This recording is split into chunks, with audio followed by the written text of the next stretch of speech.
हाँ जी students, last हमने discuss किया था income elasticity of demand. Income elasticity हो गई हमारी, प्राइस इलास्टिसिटी हो गई हमारी। आज का हमारा टॉपिक है cross elasticity of demand. Cross elasticity, cross elasticity क्या है? प्राइस ऑफ रिलेटेड गुड्स में अगर चेंज आता है तब आपकी डिमांड में क्या चेंज आता है। क्लियर है? देखिए, क्रॉस इलास्टिसिटी को EC से डिनोट करते हैं। दो टाइप के रिलेटेड गुड्स बताई थी मैंने आपको, सब्स्टिट्यूट एंड कॉम्प्लीमेंट्री। दो गुड्स हैं यहाँ पर, इसलिए सबसे पहले फॉर्मूला देखिए क्या है। Percentage change in quantity demanded of X commodity divided by percentage change in percentage change in price of Y commodity. यहाँ पर कितनी कॉमोडिटीज है हमारे पास? दो रिलेट करती हैं, या तो वो सब्स्टिट्यूट होंगी या वो क्या होंगी? कॉम्प्लीमेंट्री। X और Y, X की क्वांटिटी लेंगे और Y का क्या लेंगे? प्राइस। तो X की क्वांटिटी में चेंज आ रहा है, क्यों आ रहा है? क्योंकि जो इसका रिलेटेड गुड है, चाहे वो सब्स्टिट्यूट है चाहे वो कॉम्प्लीमेंट्री है, उसके प्राइस में चेंज आ रहा है। तो ये हमारे पास फॉर्मूला बन जाता है। अगेन यहाँ पर हम माइनस का साइन नहीं लगाते। क्यों नहीं लगाते? क्योंकि मैंने आपको जो दो रिलेटेड गुड्स बताई थी, one is substitute and second one is complementary. Substitute में क्या रिलेशनशिप बताया था? सब्स्टिट्यूट क्या थी? Tea and coffee. हम यहाँ पर ले रहे हैं टी एंड कॉफ़ी। अगर कॉफ़ी का रेट बढ़ता है तो चाय की डिमांड क्या कर देते हो आप? बढ़ा देते हो। अगर कॉफ़ी का रेट कम होता है तो चाय की डिमांड क्या कर देते हो? कम। क्योंकि ह्यूमन नेचर है। ह्यूमन नेचर क्या है कि जो चीज़ हमें सस्ती मिलेगी हम वही ऑप्ट करेंगे नॉर्मली।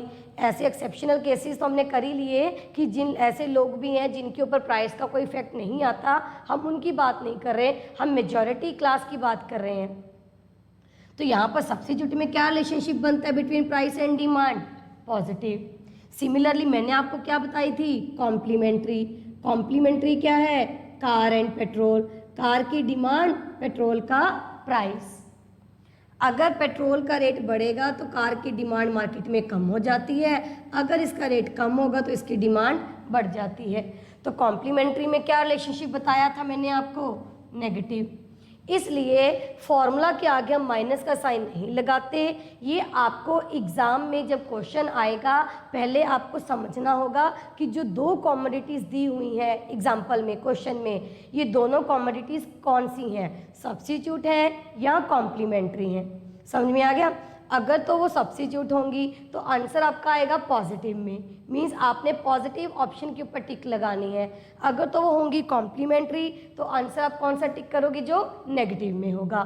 दोनों ऑप्शंस पड़ी होंगी पेपर में, पॉजिटिव भी और नेगेटिव भी। समझ में आ रहा है?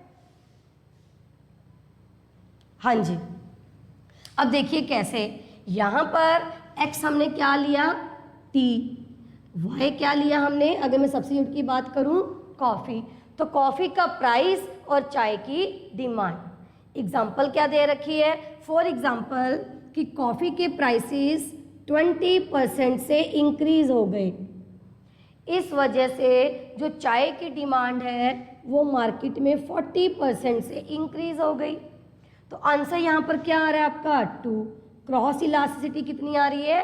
2। इट मीन्स जितना चाय कॉफ़ी के प्राइस में चेंज आएगा उससे डबल चेंज आएगा चाय की डिमांड में। यही कह रहा है।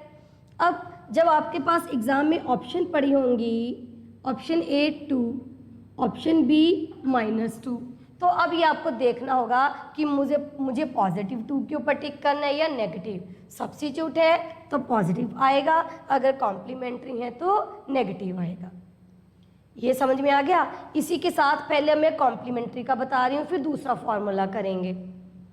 ये हम कौन सा कर रहे हैं? Percentage method. अब कॉम्प्लीमेंट्री में भी यही मेथड रहेगा, एग्जाम्पल चेंज हो जाएगी। एग्जाम्पल क्या है? कार एंड पेट्रोल, यही एग्जाम्पल लेते हैं, यही फिगर्स ले रहे हैं। अब हमारे पास कॉम्प्लीमेंट्री गुड्स हैं एग्जाम्पल में कार एंड पेट्रोल, कि अगर पेट्रोल का प्राइस 20% से इंक्रीज होता है तो कार की डिमांड 40% से डिक्रीज हो रहा है। डिक्रीज होना मीन्स क्या हो गया, नेगेटिव। तो आंसर किस में आएगा, ऑब्वियसली नेगेटिव में। अब आप कौन सा 2 टिक करोगे, -2। इतना समझ में आ रहा है जी आपको। अगर तो सब्स्टिट्यूट है तो पॉजिटिव आंसर आएगा, अगर कॉम्प्लीमेंट्री है तो नेगेटिव आंसर आएगा। आगे देखिए, ये तो हो गया हमारे पास परसेंटेज मेथड। अब मैंने आपको एक और क्या बताया था इलास्टिसिटी ऑफ डिमांड में, प्रोपोर्शनेट मेथड। इसी का प्रोपोर्शनेट मेथड क्या आ जाएगा, क्रॉस इलास्टिसिटी का। Change in quantity of X commodity due to change in price of Y commodity into original price of Y commodity and original quantity of X commodity. समझ में आया मैंने क्या लिखा है ये फॉर्मूला। चलिए अब मैं इसको एग्जांपल के थ्रू आपको क्लैरिफाई करती हूँ। अब इसमें क्वेश्चन क्या दिया होगा, फॉर एग्जांपल अगेन आपको दिया जाएगा कि जो चाय की प्राइसेस है वो जब 200 से 120 हो जाते हैं, चाय का जो प्राइस है, तो हमारी जो कॉफ़ी की डिमांड है वो हमारी हो रही है, इसका रेट कम हो गया चाय का, तो कॉफ़ी की डिमांड आप कम कर दोगे, 200 से 100 हो गई। पॉजिटिव रिलेशनशिप है, अगर चाय का प्राइस कम होगा तो कॉफ़ी की डिमांड भी आप कम कर दोगे। अब आप यहाँ पर अप्लाई करोगे क्या, चेंज इन क्वांटिटी, ये x हो गया हमारे पास और जो प्राइस है वो क्या हो गया, दूसरी कमोडिटी क्या बन गई, y। अब x कमोडिटी में कितना चेंज आया, चेंज इन क्वांटिटी कितना है 100 upon change in price, price में चेंज कितना आया 80, कौन सी कमोडिटी का, y का। Original price of y 200, original quantity of x 200। देखिए यहाँ पर चाय का प्राइस भी कम हुआ और कॉफ़ी की डिमांड भी कम हुई, माइनस माइनस, तो माइनस माइनस क्या हो गया, पॉजिटिव, इसलिए आंसर हमारा पॉजिटिव में आएगा। ये कट कर गया तो हमारे पास 10/8 1 पॉइंट समथिंग आपका आंसर आ जाएगा। क्लियर हो गया ये मैं क्या कहना चाहती हूँ। नॉर्मली जो क्रॉस इलास्टिसिटी के क्वेश्चन है ये आपको परसेंटेज में ही पूछे जाते हैं, इस तरीके से प्रोपोर्शनेट मेथड नहीं आता। कैसे क्या आएगा, परसेंटेज मेथड ही पूछा जाता है। सब्स्टिट्यूट है तो पॉजिटिव के ऊपर टिक करोगे और अगर कॉम्प्लीमेंट्री है तो नेगेटिव के ऊपर टिक करोगे। ये हमारा हो गया क्रॉस इलास्टिसिटी। इतना क्लियर है। अब यहाँ पर मैंने आपको एक वो बताया था शिफ्टिंग ऑफ डिमांड कर्व, जिसमें हमने इंक्रीज और डिक्रीज की बात की थी। अब उसी को थोड़ा सा क्रॉस इलास्टिसिटी की तरफ लेके चलते हैं, डायग्राम बनाते हैं। क्या है कि ये आपकी चाय की क्वांटिटी है, डिमांड है। अब हम इसी को लेके चलेंगे कि जो चाय का प्राइस है जब हमारे पास 10 था तब आप कॉफ़ी की डिमांड इतनी कर रहे थे, या चाय का प्राइस जब OP है तब आप चाय की डिमांड कितनी कर रहे हो, OQ। सडनली आपने सेम प्राइस पे चाय की डिमांड बढ़ा दी, OQ से क्या कर दी, OQ1, मीन्स आपकी जो डिमांड है वो शिफ्ट हो गई। कहाँ पर शिफ्ट हो गई, राइटवर्ड्स। अब पेपर में क्वेश्चन ये आ जाता है कि चाय की डिमांड सेम प्राइस पर बढ़ गई, इट मीन्स कर्व के साथ क्या हुआ, कर्व के साथ क्या हुआ, कर्व शिफ्ट हो गई। कहाँ पर शिफ्ट हो गई, राइटवर्ड्स। ये आपको पता होना चाहिए। क्लियर है। क्या कह रहे हैं कि चाय का सेम प्राइस है, क्वेश्चन क्या है कि चाय का प्राइस सेम है, फिर भी या दूसरा एग्जांपल ले लेते हैं, ये छोड़ो, कि चाय का प्राइस सेम है, कॉफ़ी का प्राइस इंक्रीज होने से आपने चाय की डिमांड बढ़ा दी।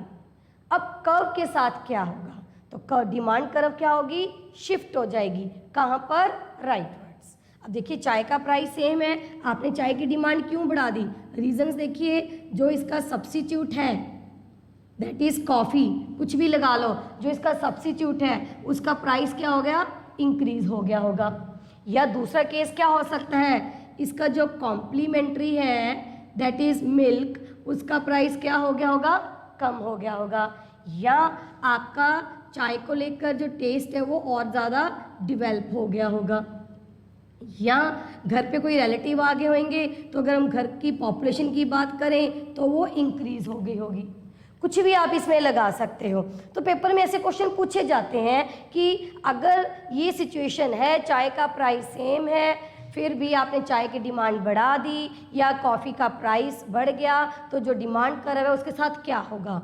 ठीक इसका ऑपोजिट करते हैं, अगर कॉफ़ी सस्ती हो जाती है, अगर कॉफ़ी सस्ती हो जाती है तो अब चाय की डिमांड क्या कर देते हो, कम कर देते हो। फिर इसका ऑपोजिट क्वेश्चन पूछा जाएगा, क्या पूछा जाएगा कि चाय का प्राइस वही है, फिर भी कॉफ़ी के रेट कम होने से आपने चाय की डिमांड जो है वो कम कर दी, अब आपकी कर्व के साथ क्या होगा। तो आप क्या लिखोगे, कर्व जो है वो लेफ्टवर्ड शिफ्ट हो जाएगी।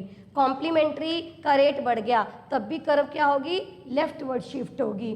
टेस्ट आपका उसके अगेंस्ट चला गया, डॉक्टर ने मना कर दिया कि चाय नहीं पीनी, तो अब आप क्या कर दोगे, लेफ्टवर्ड आ जाओगे। गेस्ट आए थे, वो गेस्ट चले गए, तो अगेन कर्व कहाँ आ जाएगी, लेफ्टवर्ड। तो किसी भी पॉइंट को लेके ऐसे पूछा जा सकता है कर्व को लेके कि कर्व कहाँ शिफ्ट करेगी, राइटवर्ड्स करेगी या लेफ्टवर्ड्स करेगी। क्लियर है जी। चलिए नेक्स्ट टॉपिक देखते हैं हमारा। नेक्स्ट हमारे पास है एडवर्टीजमेंट इलास्टिसिटी। देखिए ये इलास्टिसिटी तो आपने पहले भी डिस्कस करी हुई है, +1 में माइक्रो में आपने पढ़ी होंगी, फिर भी अपन ने इसको पूरा डिटेल में किया है। अब हमारा जो नेक्स्ट टॉपिक है दैट इज एडवर्टीजमेंट इलास्टिसिटी। हाँ जी, क्या कह रहे हो Nitika, increase in demand and decrease in demand and shift in demand में किसे चूज करेंगे ऑप्शन में से। नहीं, अगर तो कर्व को लेके पूछा है, कर्व को लेके, तब आप बोलोगे कि कर्व हमारी शिफ्ट होगी। ये आप ऑप्शन देख के पता चलेगा आपको कि क्वेश्चन क्या पूछा हुआ है। समझ में आ रही है। अगर क्वेश्चन में सिर्फ ये पूछा हुआ है कि चाय का प्राइस कांस्टेंट है और जो कॉफ़ी है उसका प्राइस बढ़ गया, तब क्या होगा। ऑप्शन ए पढ़ा होगा increase in demand, option B पढ़ा होगा डिक्रीज इन डिमांड, तो आप उस हिसाब से आंसर दोगे कि कॉफ़ी का रेट बढ़ गया तो यहाँ पर क्या हो रही है, इंक्रीज इन डिमांड हो रही है। क्लियर है। शिफ्टिंग का तो अलग से दिया जाएगा कि शिफ्ट कहाँ हो रही है, राइटवर्ड्स हो रही है, लेफ्टवर्ड्स हो रही है। दोनों ऑप्शन कभी भी इकट्ठी नहीं आएंगी, अगर आएंगी तो उनमें थोड़ा सा फर्क होगा और आपको क्वेश्चन पढ़ते ही समझ में आ जाएगा। ये जैसे ही हम न्यूमेरिकल करेंगे, ये MCQs करेंगे, आपको क्लियर हो जाएगा। उसमें बहुत सारे क्वेश्चन ऐसे आएंगे, मीन्स कोई भी ऑप्शन मिलती जुलती नहीं आएगी आपको कि आपको लगे कि इसका ये आंसर भी आ सकता है, क्योंकि इंक्रीज और डिक्रीज में दोनों शिफ्टिंग होगी। ठीक है, तो अगर इंक्रीज और डिक्रीज का पूछा जा रहा है तो शिफ्ट का नहीं होगा। अगर शिफ्ट का आया है ऑप्शन में तो दिया जाएगा कि किस डायरेक्शन में है, तब इंक्रीज और डिक्रीज नहीं होगा। क्लियर। चलिए आगे देखिए। नेक्स्ट हमारे पास है एडवर्टीजमेंट इलास्टिसिटी। सॉरी। हाँ जी, इलास्टिसिटी हमने टॉपिक कर लिया। हमने करा price elasticity of demand. Price elasticity of demand में क्या बताया था कि प्राइस के चेंज होने से आपकी डिमांड में कितना चेंज आ रहा है। फिर हमने क्या किया, इनकम इलास्टिसिटी ऑफ डिमांड, उसमें क्या बताया कि इनकम में चेंज होने से आपकी डिमांड में कितना चेंज आ रहा है। फिर हमने किया क्रॉस इलास्टिसिटी ऑफ डिमांड कि रिलेटेड गुड्स के प्राइस में चेंज आने से आपकी डिमांड में कितना चेंज आ रहा है। अब सेम वैसा ही ये है advertisement elasticity of demand. It means कि जब आप एडवर्टीजमेंट एक्सपेंडिचर्स में चेंज करते हो तब आपकी डिमांड में कितना चेंज आता है। अब ये तो आपको पता है कि हम एडवर्टीजमेंट क्यों करते हैं, एडवर्टीजमेंट के ऊपर एक्सपेंडिचर क्यों करते हैं। ऑब्वियसली हम एडवर्टीजमेंट इसलिए करते हैं ताकि हमारे प्रोडक्ट या हमारे सर्विस की जो डिमांड है मार्केट में वो इंक्रीज हो जाए। तो यहाँ पर डायरेक्ट रिलेशनशिप होता है between advertisement expenditure and elasticity of demand. कैसे कि अगर आप ज़्यादा एक्सपेंडिचर करोगे तब आपका जो यहाँ पर डिमांड है वो भी क्या होगी, ज़्यादा होगी। कैसे, इसको तो देखिए पहले क्या लिखते हैं, elasticity, advertisement elasticity, EA। Formula क्या है, percentage change in quantity demanded. ये तो आपको पता है कि डिमांड में चेंज आ रहा है, किस वजह से आ रहा है, due to percentage change in advertisement expenditure. समझ में आ रहा है, due to change in advertisement expenditure. अगर आप एडवर्टीजमेंट एक्सपेंडिचर ज़्यादा करोगे, चेंज जो है वो पॉजिटिव में आ रहा है, तब ऑब्वियसली आपकी डिमांड इंक्रीज होगी। अगर एडवर्टीजमेंट कम कर रहे हो तब आपकी डिमांड कम होगी। इतना समझ में आ रहा है। ये तो हमारे पास है परसेंटेज में। इसी को अगर हम ले लें proportionately, change in quantity demanded due to change in advertisement expenditure into original advertisement expenditure and original quantity. इसको लेके क्वेश्चन नहीं आते पेपर में, ये सिर्फ और सिर्फ फार्मूला लर्न करना है आपको, डिग्रीज लर्न करनी है जो हम अभी करेंगे। अगर आ भी गया कोई दिक्कत नहीं है, आपको दिए जाएंगे कि पहले एडवर्टीजमेंट एक्सपेंडिचर कितने थे। अगर मान लो 10,000 आप कर रहे थे, तब आपके जो प्रोडक्ट की डिमांड थी मार्केट में वो 200 यूनिट्स थी। अब आपने जो नया एक्सपेंडिचर है वो कितना कर दिया, डबल कर दिया, तो अब आपकी जो डिमांड है वो कितनी होगी, 300। तो ये इजीली हो जाएगा आपसे। चेंज इन क्वांटिटी डिमांडेड यहाँ पर आ जाएगा 100, चेंज इन एडवर्टीजमेंट एक्सपेंडिचर यहाँ आ जाएगा 10,000। ओरिजिनल एक्सपेंडिचर कितने थे, 10,000, ओरिजिनल क्वांटिटी कितनी थी, 200, तो ये आपका आ जाएगा। समझ में आ रहा है जी, इजी है, लेकिन प्रैक्टिकल आते नहीं हैं। इसमें क्या आएगा, सिर्फ आपको एडवर्टीजमेंट इलास्टिसिटी का मीनिंग पूछा जा सकता है, फॉर्मूला पूछा जा सकता है, या डिग्रीज आएंगी। अब डिग्री क्या है, देखिए मैंने आपको क्या बताया कि नॉर्मली एडवर्टीजमेंट एक्सपेंडिचर और डिमांड में पॉजिटिव रिलेशनशिप रहता है, लेकिन वही बात है, एक्सेप्शंस आर ऑलवेज देयर, तो चेंज हो भी सकता और नहीं भी हो सकता। हम तो एडवर्टीजमेंट यही सोच के करते हैं ना कि आपकी डिमांड में चेंज आएगा, और वो चेंज क्या आएगा, पॉजिटिव आएगा।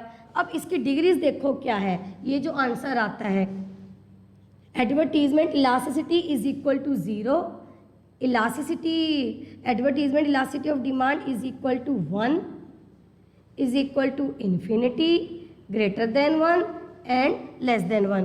पांचों वही केस है जो हमने कल डिस्कस किए थे, इसमें कुछ भी नया नहीं है। यहाँ पर क्या है, अगर हम बात करें एडवर्टीजमेंट इलास्टिसिटी 0, इट मीन्स हम एडवर्टीजमेंट इलास्टिसिटी 0 का मतलब क्या है, 0 पहले तो आप बताओ कि इस फॉर्मूला को यूज़ करके कि आपका आंसर 0 कब आएगा। आपका आंसर 0 तब आएगा जब क्वांटिटी में कोई चेंज नहीं आएगा, लेकिन एडवर्टीजमेंट एक्सपेंडिचर आप कर रहे हो, इट मीन्स हम खर्चा कर रहे हैं फिर भी उस प्रोडक्ट की डिमांड नहीं बढ़ रही। देखिए ये जो है बता पाना मुश्किल है कि किस प्रोडक्ट के साथ ऐसा होगा या नॉर्मली कौन सी गुड्स के साथ ऐसा होता है, ये सारा आपके ऊपर डिपेंड करता है कि आप किसकी डिमांड बढ़ाते हो किसकी नहीं बढ़ाते। तो यहाँ पर क्या है, इन्फिनिटी, एडवर्टीजमेंट एक्सपेंडिचर में कोई चेंज नहीं आ रहा, फिर भी लोग उस प्रोडक्ट को बार बार परचेज कर रहे हैं, इज इक्वल टू 1, जितना एक्सपेंडिचर में चेंज आ रहा है उतना ही आपकी डिमांड में चेंज आ रहा है, ये ग्रेटर देन 1 है। खर्चा थोड़ा किया लेकिन थोड़ी सी ऐड करके ही हमारी जो डिमांड है प्रोडक्ट की एकदम से ज़्यादा बढ़ गई। यहाँ पर हम खर्चा ज़्यादा कर रहे हैं लेकिन उसके मुकाबले उसके कंपैरिजन में जो हमारी डिमांड है वो ज़्यादा नहीं बढ़ पाई। इसको ज़्यादा डिटेल में करने की ज़रूरत नहीं है, इसको सिर्फ कंसेप्ट को समझना है। वही चीज़ है जैसे हमने प्राइस इलास्टिसिटी करी थी। क्लियर है जी, चलिए आगे देखिए। नेक्स्ट टॉपिक क्या है हमारा, नेक्स्ट टॉपिक है डिमांड फोरकास्टिंग। ये स्टूडेंट्स नया टॉपिक है डिमांड फोरकास्टिंग, ये लास्ट ईयर ही ऐड हुआ है आपके सिलेबस में। इसको भी ज़्यादा डिटेल में करने की ज़रूरत है नहीं, बड़े ही बेसिक से क्वेश्चन पूछे जाएंगे, ऊपर ऊपर से क्वेश्चन पूछे जाएंगे, तो जो आपके लिए रेलिवेंट है वो मैं आपको बता रही हूँ। हाँ जी, डिमांड फोरकास्टिंग। फोरकास्टिंग क्या होती है, forecasting means prediction in advance. आप किसी भी चीज़ को पहले से प्रेडिक्ट कर लेते हो कि आगे क्या होने वाला है और उसी के अकॉर्डिंग आप अपने आप को प्रिपेयर कर लेते हो, उसी के अकॉर्डिंग आप अपनी प्लानिंग करना शुरू कर देते हो। समझ में आ रही है। तो बिजनेस में क्या होती है, बिजनेस में रह के आप क्या करते हो, डिमांड फोरकास्टिंग करते हो। डिमांड को फोरकास्ट करना बहुत ज़रूरी है। क्यों ज़रूरी है? एज अ प्रोड्यूसर आपको बहुत कुछ प्लान करना होता है। आप प्रोडक्शन किस लिए कर रहे हैं? चीज़ों को प्रोड्यूस किसके लिए कर रहे हो? For the sake of demand. लोग डिमांड कर रहे हैं तब आप प्रोड्यूस कर रहे हो। देखिए मैंने क्या बताया था कि आजकल की मार्केट में कंज्यूमर को सॉवरन माना जाता है। सॉवरन मीन्स कि कंज्यूमर के चॉइस के अकॉर्डिंग ही आप मार्केट में प्रोडक्ट प्रोड्यूस कर रहे हो, मार्केट में प्रोडक्ट को लॉन्च कर रहे हो। तो ऑब्वियसली आपको ये जानना ज़रूरी है कि लोग किस टाइप के प्रोडक्ट की डिमांड कर रहे हैं, किस प्रोडक्ट को वो बार बार परचेज़ कर रहे हैं, हमारे किस प्रोडक्ट में की क्वालिटी में क्या कमी रहेगी कि लोगों ने इसकी डिमांड कम कर दी। तो ये सारी चीज़ों को एनालाइज करना बहुत ज़रूरी होता है डिमांड फोरकास्टिंग में। अब आपको ये भी पता है कि जो फोरकास्टिंग होती है ये एक्यूरेट नहीं होती, ये सिर्फ और सिर्फ क्या होता है? एक एस्टिमेट होता है। एक्यूरेसी तो पॉसिबल है ही नहीं, क्योंकि आप फोरकास्ट किसको कर रहे हो? फ्यूचर को, और फ्यूचर क्या है? ऑलवेज अनसर्टन है। फिर भी आपको एक आइडिया मिल जाता है कि आगे क्या होने वाला है।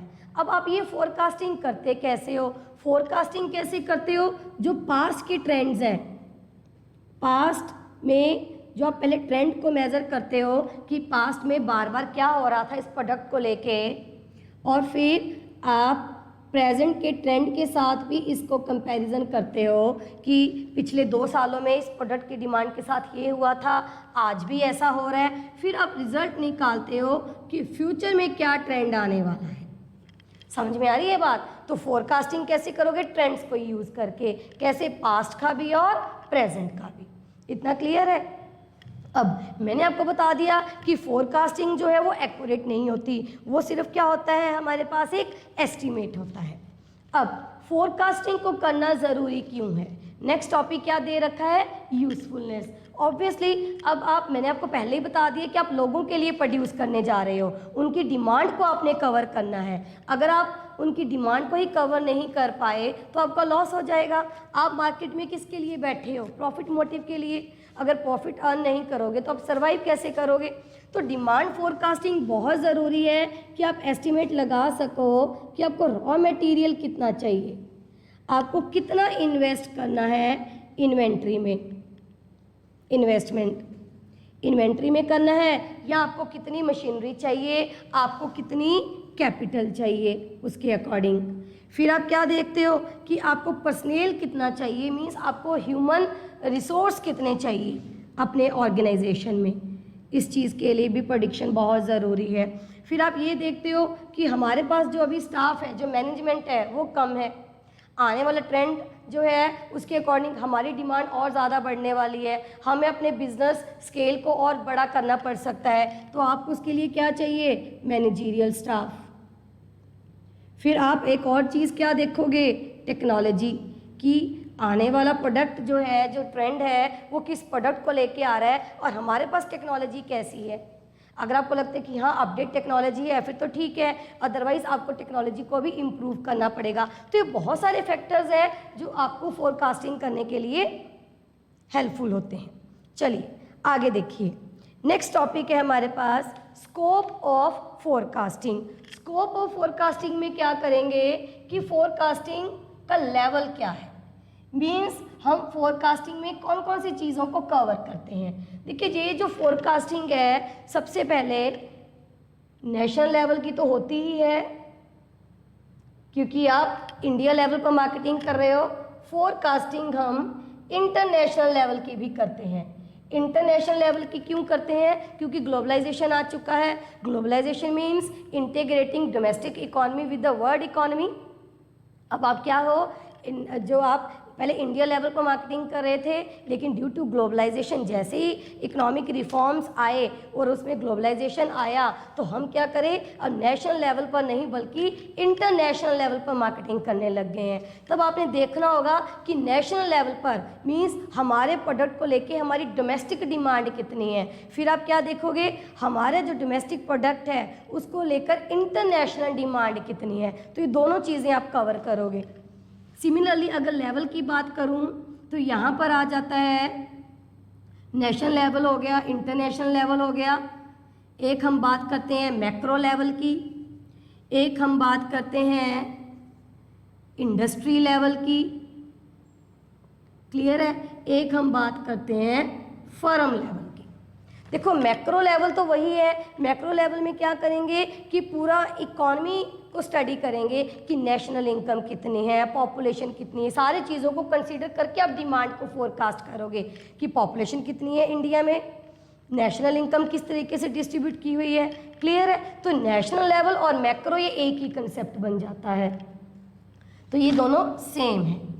अब आगे बात करते हैं इंडस्ट्री की और फर्म की। तो एक होती है इंडस्ट्री लेवल पर फोरकास्टिंग।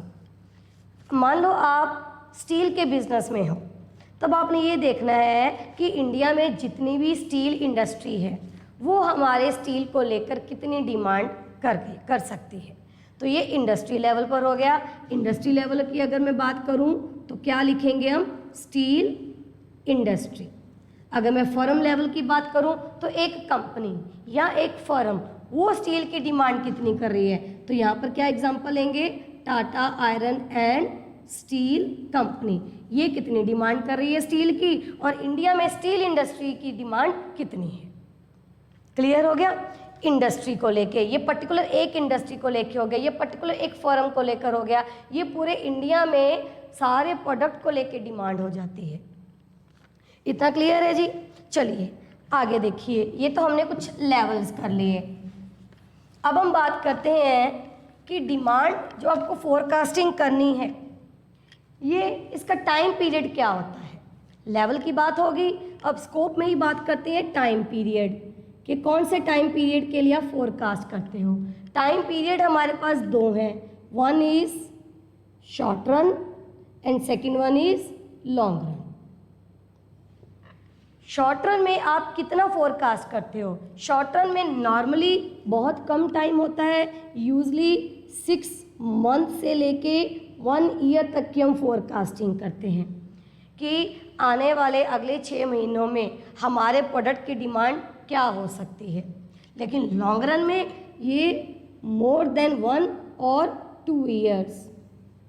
यूजली आप ये जो है कितनी फोरकास्टिंग करोगे लॉन्ग रन में, 5 ईयर तक भी कर सकते हो, 10 ईयर, इससे ज़्यादा नहीं हो सकती। इससे ज़्यादा तो हमें क्या पता, क्योंकि फ्यूचर बहुत ही ज़्यादा अनसर्टन है।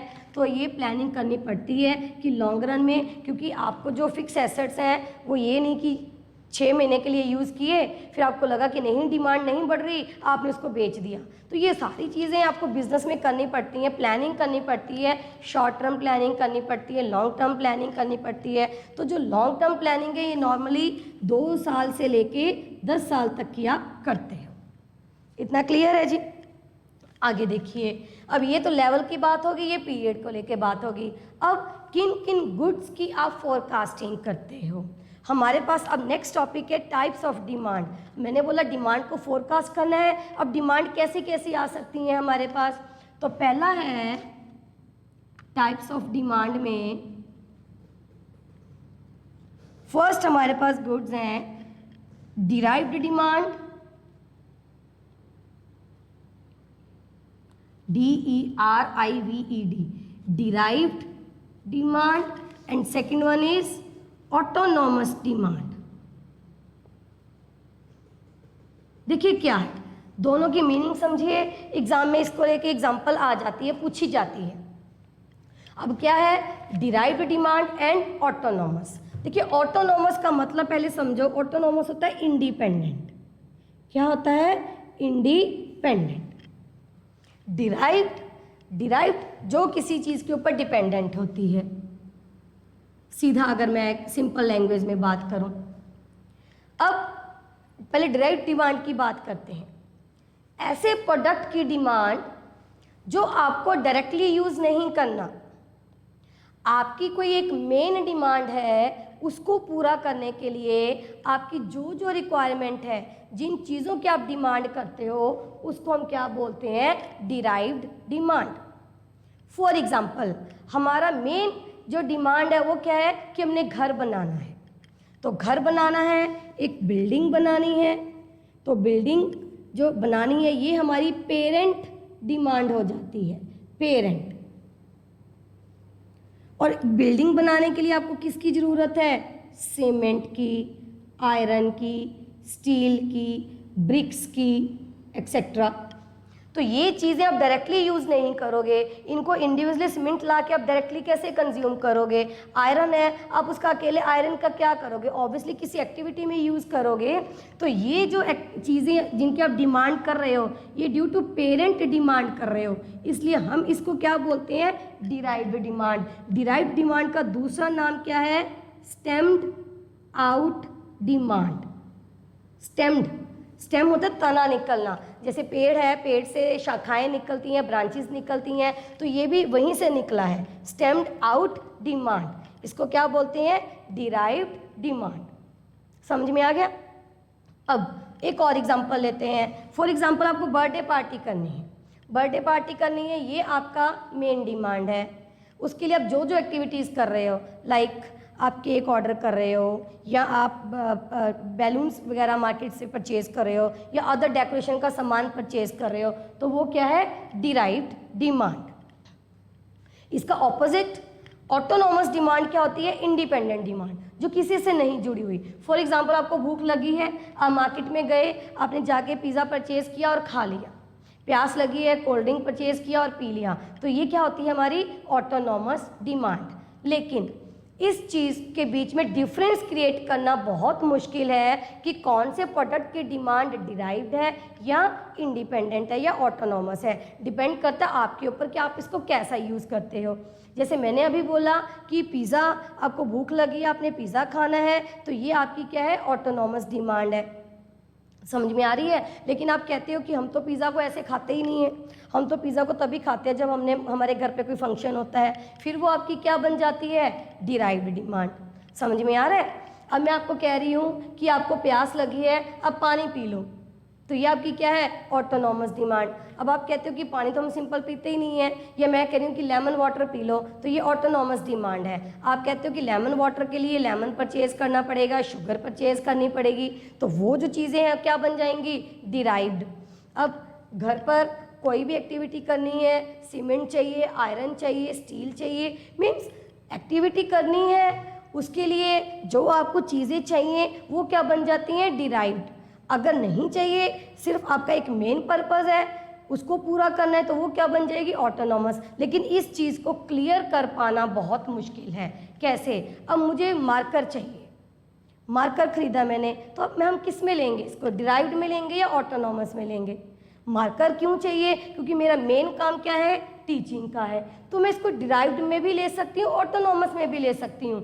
ऑटोनॉमस में कैसे, मुझे वैसे ही मार्कर चाहिए कोई अपने और काम के लिए, पर्सनल काम के लिए, या मेरे बच्चों ने घर पे यूज़ करना है, तो ये आपके ऊपर है कि आप किसको लोगे। लेकिन एग्ज़ाम में जो क्वेश्चन आता है वो किसको लेकर आता है, डिराइव्ड डिमांड को लेकर आता है। सिर्फ ये पूछा जाता है कि डिराइव्ड डिमांड है क्या। डिराइव्ड डिमांड वो डिमांड है जो पेरेंट डिमांड से निकली हुई है। इतना क्लियर है। देखिए आपके नोट्स में भी लिखा हुआ है, अगर आपके पास नोट्स हैं, सभी के पास हैं, डिराइव्ड और ऑटोनॉमस डिमांड की लास्ट लाइन देखिए, कहते but this distinction is purely arbitrary. ये डिस्टिंक्शन जो हमने किया, ये हमने किया, आर्बिट्रेरी है, हमारे ऊपर डिपेंड करता है, and it is very difficult to find out which product is entirely independent of other product. ये फाइंड आउट करना बहुत मुश्किल है कि कौन सा प्रोडक्ट जो है वो इंडिपेंडेंट है। नॉर्मली सारे हम क्या लेके चलते हैं, डिराइव्ड लेकर चलते हैं। चलिए आगे देखिए, नेक्स्ट हमारे पास टाइप ऑफ डिमांड है industry demand and company demand. वो यहीं से हम डिस्कस करेंगे जो मैंने पहले आपको स्टील की एग्जांपल दी थी। इंडस्ट्री डिमांड और टाटा आयरन स्टील वाली क्या है हमारी, कंपनी डिमांड। अगर स्टील को लेके पूरी इंडस्ट्री डिमांड कर रही है, स्टील इंडस्ट्री, हमारे इंडिया में जितनी भी स्टील इंडस्ट्रीज़ हैं सारी, तो वो कंबाइन, जितनी भी कंपनीज है कंबाइन करके क्या बन जाती है, स्टील इंडस्ट्री। तो हमारी इंडिया की स्टील इंडस्ट्री स्टील की कितनी डिमांड कर रही है, तो ये क्या बन जाएगी, इंडस्ट्री डिमांड। सिर्फ Tata iron and steel company steel की कितनी डिमांड कर रही है, तो ये क्या बन जाएगी, हमारी कंपनी डिमांड। ये तो बड़ा सिंपल है। नेक्स्ट क्या है, short run demand and long run demand. हाँ जी, इस चीज़ को समझो, short run demand and long run demand. अब ये टाइम पीरियड को लेकर नहीं है, शॉर्ट रन और लॉन्ग रन हमने प्रेडिक्शन में भी किया था, लेकिन ये शॉर्ट रन डिमांड और लॉन्ग रन डिमांड अलग कंसेप्ट है अपना। शॉर्ट रन डिमांड, पहले तो इसी को समझो। Short run demand, short run demand क्या है? आपकी डिमांड में चेंजेस कब आते हैं? या तो जब प्राइस में चेंज आता है, या प्राइस ऑफ रिलेटेड गुड्स में चेंज आता है, या आपकी इनकम में चेंज आ रहा है, या आपके टेस्ट में चेंज आ रहा है, या अदर फैक्टर्स में चेंज आ रहा है। तो ये सारे फैक्टर्स आपकी डिमांड को इफेक्ट करते हैं। अब इनमें से किसी में भी चेंज आया तो ऑब्वियसली आपकी डिमांड में चेंज आएगा।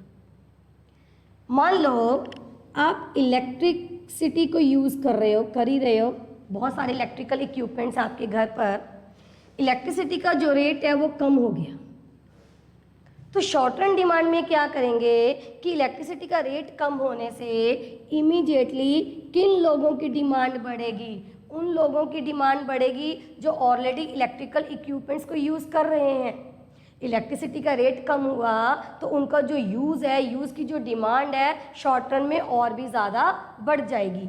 एसी कम यूज़ कर रहे थे, लेकिन जैसे ही इलेक्ट्रिसिटी के रेट कम हुए हमने एसी का यूज़ और भी ज़्यादा करना शुरू कर दिया। समझ में आ रही है? तो उसको हम क्या बोलते हैं? Short run demand. Short run demand means immediate effect, immediate effect on demand due to change in various determinants of demand। immediately car का जो पेट्रोल है, पेट्रोल का रेट कम हुआ तो इमीडिएटली कौन लोग इसका यूज़ बढ़ाएंगे कार का? वही जिनके पास कार है। तो ये क्या हो जाती है हमारी शॉर्ट रन डिमांड। अब आगे क्या बात करते हैं? Long run demand.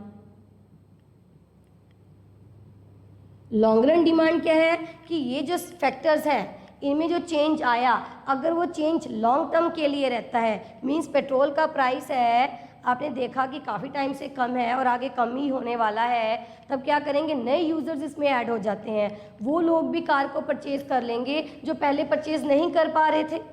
तो नए यूज़र्स आ गए, उसको क्या बोलते हैं? Long run demand. तो इसमें कौन सा? इसमें इमीडिएट इफेक्ट आ जाएगा, इसमें लॉन्ग रन इफेक्ट आता है।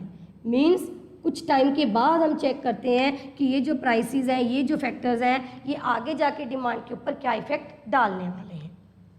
इतना क्लियर है जी? चलिए आगे देखिए। नेक्स्ट हमारे पास है producer goods and consumer goods. Types of goods की बात हो रही है, डिमांड हो गई, अब टाइप्स ऑफ गुड्स है आपका topic. Producer goods and consumer goods means आप किन किन गुड्स की डिमांड करते हो मार्केट में? दो टाइप की गुड्स हैं broadly, producer and consumer. Consumer goods कौन सी होती हैं? ऐसी गुड्स जो कंज्यूमर यूज़ करते हैं फॉर सेल्फ सेटिस्फेक्शन, मीन्स उसमें हमारा मेन मोटिव प्रॉफिट अर्न करना नहीं होता। हाँ जी, सृष्टि कह रही हैं कि मैम जो लॉन्ग रन डिमांड है उसको रिपीट कर दो। देखिए लॉन्ग रन कुछ नहीं है, जब ये जो फैक्टर्स हैं जो आपकी डिमांड के ऊपर इफेक्ट डालते हैं, इनमें जो चेंज आया है, अगर ये चेंज लॉन्ग टर्म के लिए रहता है, लॉन्ग टर्म के लिए रहता है, फिर लॉन्ग रन में आप देखते हो कि डिमांड के ऊपर क्या इफेक्ट आ रहा है। इमीडिएटली शॉर्ट रन में तो वही लोग डिमांड बढ़ाएंगे उस प्रोडक्ट की जिनके पास ऑलरेडी वो प्रोडक्ट है। इलेक्ट्रिसिटी का रेट कम हो गया तो जिनके पास इलेक्ट्रिकल इक्विपमेंट्स है वही लोग इसको ज़्यादा यूज़ करेंगे। समझ में आ रही है? लॉन्ग रन में वो लोग इसको यूज़ करना शुरू कर देंगे। अगर आपको लगेगा कि इलेक्ट्रिसिटी के रेट कम हो रहे हैं, आगे भी कम होंगे, फिर वो लोग भी एसी वगैरह परचेज़ कर लेंगे जिनके पास नहीं था। तो उसको हम क्या बोलते हैं? Long run demand. लेकिन इमीडिएटली जिन लोगों के ऊपर इफेक्ट पड़ता है, जिनकी डिमांड के ऊपर इफेक्ट पड़ता है, उसको क्या बोलते हैं? Short run demand. कार का जो पेट्रोल है उसका रेट कम हुआ इमीडिएटली, तो कौन लोग उसको ज़्यादा चलाएंगे? जिनके पास ऑलरेडी कार है, ज़्यादा यूज़ करना शुरू कर दिया, ज़्यादा यूज़ करना शुरू कर दिया, इट मीन्स ये क्या होगी हमारी इमीडिएटली शॉर्ट रन डिमांड हमने कार की शुरू कर दी। लॉन्ग रन में वो लोग भी परचेज कर लेंगे जो पहले नहीं कर पा रहे थे। क्यों नहीं कर पा रहे थे? क्योंकि पेट्रोल का रेट कम था। इसमें और कुछ नहीं है, इसमें सिर्फ इफेक्ट देखना है कि शॉर्ट टर्म में किन के ऊपर इफेक्ट आएगा, लॉन्ग रन में किसके ऊपर इफेक्ट आएगा। देखिए आपके इसमें नोट्स में भी लिखा हुआ, मैं वही वर्डिंग पढ़ देती हूँ। शॉर्ट रन लॉन्ग रन में लास्ट लाइन लिखी हुई है, for example if electricity rates are reduced In short run, the existing users will make greater use of electrical appliances, and in the long run, more and more people will be induced to use electric appliances. Long run में वो लोग भी induced हो जाएंगे, influence हो जाएंगे जिनके पास नहीं थे। क्यों नहीं थे? क्योंकि इलेक्ट्रिसिटी के रेट कम थे। चलिए, अब हमारे पास टाइप्स ऑफ गुड्स कर रहे थे, प्रोड्यूसर गुड्स हैं।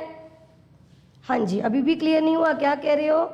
जब इलेक्ट्रिसिटी का रेट कम होगा तो कंज्यूमर एसी बाय करेंगे तो वो डिराइव्ड डिमांड होगी। हाँ जी, वही तो मैं कह रही हूँ। इलेक्ट्रिसिटी का रेट कम होगा, आप कह रहे हो कि जो एसी की डिमांड है वो कौन सी है?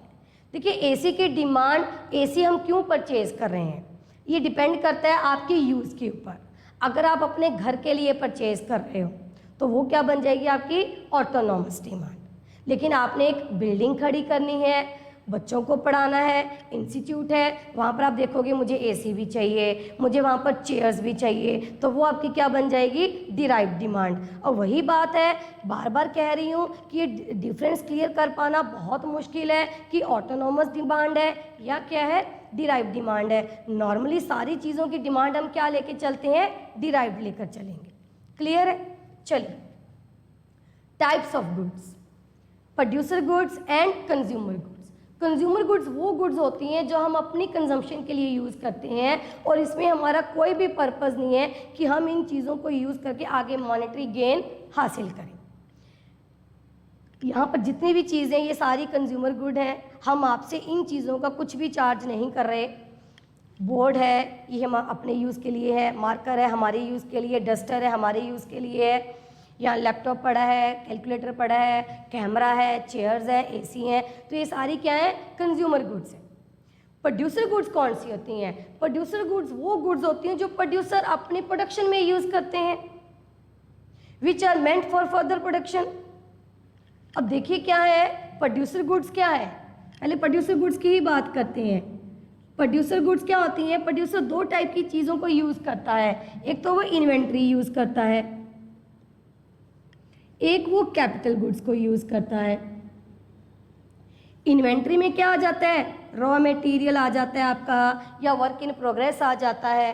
कैपिटल गुड्स में क्या आ जाती है? आपकी हैवी मशीनरी आ जाती है। ठीक है, तो ये प्रोड्यूसर गुड्स हैं, फर्दर प्रोडक्शन में आप यूज़ कर रहे हो, फर्दर प्रोडक्शन में यूज़ कर रहे हो। ये इन्वेंट्री है, रॉ मटेरियल है, ये कैपिटल गुड्स हैं। अब आगे अगर मैं इसकी बात करूँ, जो प्रोड्यूसर यूज़ कर रहा है, inventory means raw material use कर रहा है, तो रॉ मटेरियल क्या है? वन टाइम यूज़ है इसका, एक बार यूज़ किया रॉ मटेरियल ख़त्म हो जाता है। वहीं पे जो कैपिटल गुड्स हैं इसके क्या होते हैं? रिपीटेड यूजेस होते हैं, मीन्स मशीनरी है वो आप 10 साल तक यूज़ करोगे, 15 साल तक यूज़ करोगे। तो प्रोड्यूसर जो है, ये तो मैंने आपको आगे पॉइंट आएगा उसमें समझाऊंगी आपको, लेकिन अदरवाइज प्रोड्यूसर गुड्स क्या है? जो प्रोड्यूसर अपने प्रोडक्शन प्रोसेस में यूज़ कर रहे हैं, चाहे तो वो कैपिटल गुड्स हैं चाहे वो इन्वेंट्री गुड्स हैं। कंज्यूमर गुड्स जो हम यूज़ करते हैं, कपड़े ले आए, चप्पल ले आए, घर पे फर्नीचर बना लिया, टीवी ले आए, फ्रिज ले आए, तो ये क्या है? कंज्यूमर गुड्स हैं। अब इसमें भी आगे जो हम यूज़ कर रहे हैं गुड्स को, ये दो टाइप की होती हैं, one is durable and second one is non durable. देखिए वही बात आ गई, नॉन ड्यूरेबल गुड्स कौन सी होंगी? जिसका रिपीटेड यूज़ नहीं होता।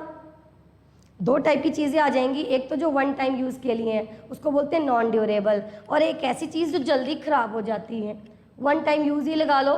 फॉर एग्जांपल मिल्क है, नॉन ड्यूरेबल है, कोई भी रॉ मटेरियल है, नॉन ड्यूरेबल है, चीज़ है, नॉन ड्यूरेबल है। मीन्स ऐसी चीज़ें जो दोबारा यूज़ नहीं कर सकते या जो जल्दी ख़राब हो जाती हैं। दोनों एग्जाम्पल इसमें ले लेंगे। ड्यूरेबल में क्या आ जाएंगी? ऐसी चीज़ें जो ड्यूरेबल है, जल्दी ख़राब नहीं होती, जैसे घर पे दाल है, चावल है, ये ड्यूरेबल आएगा क्योंकि ख़राब नहीं होती। तो नॉन ड्यूरेबल में तो हम पेरिशेबल गुड्स भी ले सकते हैं। पेरिशेबल मीन्स जो जल्दी ख़राब हो जाती हैं, इसको क्या बोलते हैं? नॉन पेरिशेबल, जो जल्दी ख़राब नहीं होती। तो कुछ भी आप ले सकते हो, जैसे मशीनरी है, ये ड्यूरेबल जाएगी, प्रोड्यूसर्स बार बार यूज़ करते हैं। हमारे घर का जितना भी फर्नीचर है जो हैवी फर्नीचर है जिसको हम जल्दी रिप्लेस नहीं करते, तो वो किस में जाएगा, ड्यूरेबल में। लेकिन जैसे मान लो हमारे क्रॉकरी है, क्रॉकरी जिसको हम रूटीन में यूज़ करते हैं, चाय के कप हैं, उसको हम नॉन ड्यूरेबल में लेंगे क्योंकि वो जल्दी टूट जाते हैं।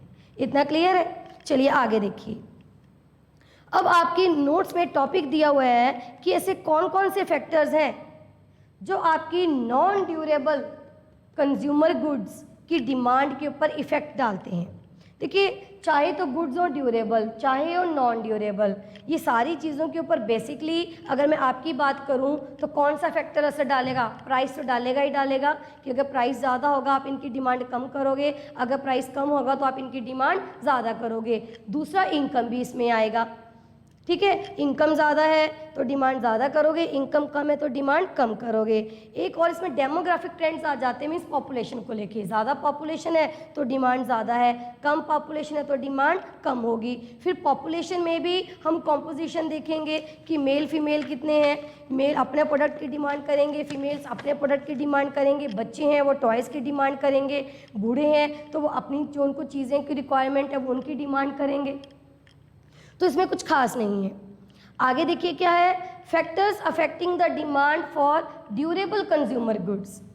अब ड्यूरेबल मीन्स आपने घर पर फर्नीचर लेके आना है, फर्नीचर लेके आना है, ये तो वही चीज़ आ गई, प्राइस तो इफेक्ट करेगा ही करेगा, इनकम भी इफेक्ट करेगी। तीसरा इसमें ये आ जाता है कि फैमिली का कल्चर कैसा है, मीन्स आप फैमिली की कितनी सुनते हो। तो यूजली जब हम घर पे कोई भी हैवी एसेट लेके आते हैं वो अपने फैमिली मेम्बर की से राय करके ही लेकर आते हैं, उनसे कंसल्ट कर कर ही लेके आते हैं। तो यहाँ पर मैटर करता है कि फैमिली मेम्बर्स क्या कह रहे हैं, उनकी डिमांड मैटर करती है। क्लियर है? एक और चीज़ यहाँ पर आ जाती है कि जो ड्यूरेबल गुड्स की हम डिमांड करते हैं, ये इसके ऊपर एक और फैक्टर असर डालता है, वो है फैसिलिटीज़। हमने कार की डिमांड करनी है, कार ड्यूरेबल गुड है, लेकिन हमारे पास पार्किंग की फैसिलिटी नहीं है। दूसरा, हमारी गली बहुत टाइट है, कार नहीं आ सकती।